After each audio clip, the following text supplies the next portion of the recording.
சுத்தன காலு இந்த காலுல என்ன உயிர் வச்சாடா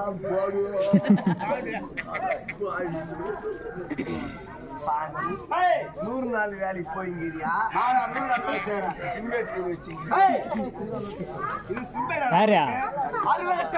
என்னை பார்த்தால் எப்படி தெரிகிறது? மகாமுனிவர் மண்ணாசை பெண்ணாசை பொன்னாசை என்று சொல்லக்கூடிய மூன்று ஆசை சொல்லுவவர் முத்து தொன்ற முனிவர் மட்டும் தான் சாப்பிட மாட்டேன். முற்றும் துறந்த மகாமுனிவர் மண்ணாசை மண்ணாசை பொன்னாசை பெண்ணாசை ஏதோ ஒரு ஆசையும் இல்லாத ஒண்ணு ஒரு ஆசை கிடையாது. இந்த மூணு ஆசை ஈஸ்வரனை நோக்கி பல ஆண்டு காலமாக தவம் புரிந்து வந்து கொண்டிருக்கின்றேன். அப்படி இருக்கு என்னுடைய பேர் என்னுடைய நாடு எந்த நாட்டை சேர்ந்தவர் எதற்காக தெரியும். ரொம்ப அடி வாங்கிறேன் சொம்புடி